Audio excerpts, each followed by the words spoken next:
नमस्कार साथियों, स्वागत है आपका हमारे YouTube चैनल न्यूज़ घर में। आज तारीख है 11 अप्रैल 2026 और आज दैनिक भास्कर की प्रमुख खबर छपी है। मुख्यमंत्री बन गए संसद, दिल्ली के हुए सुशासन बाबू। 21 साल बाद बिहार छूटा, 15 को नई सरकार संभव।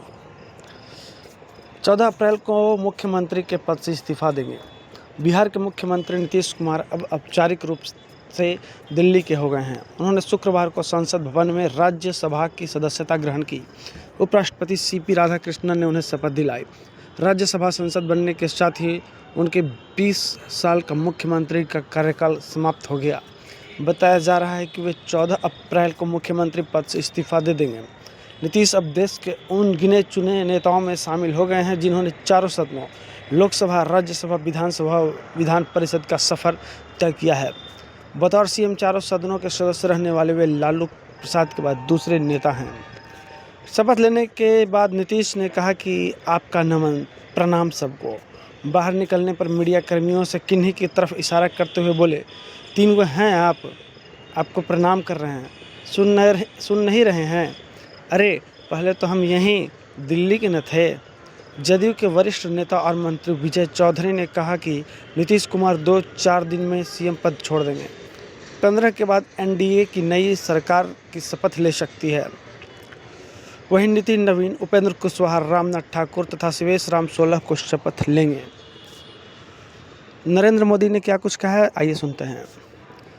नीतीश कुमार और हरिवंश को राज्यसभा संसद बनने पर बधाई देता हूँ। नीतीश बेहद अनुभवी नेता हैं, उन्हें दोबारा संसद में देखना सुखद है। हरिवंश एक सम्मानित विचारक हैं, उनके मनोनयन से मुझे खुशी मिली। ऐसा पहली बार सत्ता में मजबूती से रहते हुए राज्यसभा चुनाव लड़ा। सीएम रहते राज्यसभा का संसद बनने वाले पहले से नेता बने नीतीश। शपथ लेने के बाद बोले, पहले हम यहीं के तो थे। इतिहास में पहली बार क्या बदलेगा? बिहार में पहली बार सीएम की कुर्सी पर भाजपा का नेता बैठेगा। जदयू के कोटे से 2 डिप्टी सीएम बनेंगे। क्या बदलेगा? जदयू में नीतीश के उत्तराधिकारी के तौर पर उनके बेटे निशांत या किसी अन्य नेता की सीधी एंट्री मिल सकती है। इसके मायने राज्य की सत्ता पर पूरी तरह भाजपा का सीधा नियंत्रण होगा और जेडीयू ड्राइविंग सीट से हटकर सहयोगी की भूमिका में आ जाएगी। वहीं अगर इसकी बात की जाए तो परिवारवाद का विरोध करने वाले नीतीश की पार्टी अब उसी रास्ते पर चलेगी। पार्टी के नया और युवा चेहरा मिलेगा। राजनीति के 3 अहम पहलू नीतीश की विदाई से बिहार में होंगे ये बड़े बदलाव। पहला, जदयू की कमान निशांत को सौंपने की उठी मांग। जदयू में परिवारवाद की एंट्री हो रही है। कार्यकर्ताओं ने इस्तीफे का विरोध करते हुए मांग की है कि कमान बेटे निशांत को दी जाए। नई सरकार में जदयू को डिप्टी सीएम के 2 पद मिल सकते हैं। इनमें से एक पर निशांत का बैठना तय माना जा रहा है। दूसरा पॉइंट है सत्ता का रिवर्स मोड। अब भाजपा का मुख्यमंत्री नीतीश के इस्तीफे के बाद बिहार की सत्ता रिवर्स मोड में आ जाएगी। सीएम भाजपा का होगा और डिप्टी सीएम जदयू के होंगे। भाजपा के पास विधानसभा में 89 विधायक हैं। ऐसे में अब राज्य की सत्ता और प्रशासन पर पूरी तरह भाजपा का कब्जा हो जाएगा। तीसरा पॉइंट, चेहरे और प्रशासनिक कार्यप्रणाली में बदलाव। नीतीश कुमार 2 दशक से बिहार में सुशासन का चेहरा रहे हैं। राज्य की ब्यूरोक्रेसी उन्हीं के इर्द गिर्द काम करती थी। उनके दिल्ली जाने से कार्यप्रणाली में बड़ा बदलाव आएगा। नया मुख्यमंत्री प्रशासन को अपने विजन से चलाएगा। राष्ट्रपति द्रौपदी मुर्मू ने राज्यसभा के उपसभापति रहे हरिवंश नारायण सिंह को राज्यसभा का सदस्यता दिलाया। हरिवंश का कार्यकाल 9 अप्रैल को खत्म हुआ।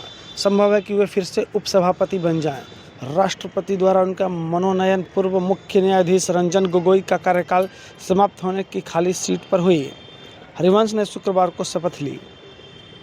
जदयू ने इस बार अपने कोटे से हरिवंश को राज्यसभा नहीं भेजा। उनका कार्यकाल 9 अप्रैल को समाप्त हो जाएगा। उनकी जगह नीतीश कुमार राज्यसभा आ गए, लेकिन राष्ट्रपति ने अनुच्छेद 80 के तहत 12 मनोनीत सदस्यों के कोटे से उन्हें फिर से राज्यसभा के लिए मनोनीत किया है। वे 2018 से राज्यसभा के उपसभापति रहे हैं।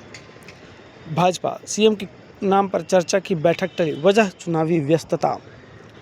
दिल्ली में शुक्रवार को भाजपा कोर कमेटी की बैठक नहीं हुई। इस बैठक में बिहार के नए सीएम के नाम पर चर्चा होनी थी, उस पर सर्वानुमति बननी थी। पार्टी के शीर्ष नेताओं की राज्यों के विधानसभा चुनाव में व्यस्तता के कारण यह बैठक नहीं हुई। तो फिलहाल के लिए इतना ही। मिलते हैं अगले वीडियो में, तब तक के लिए नमस्कार।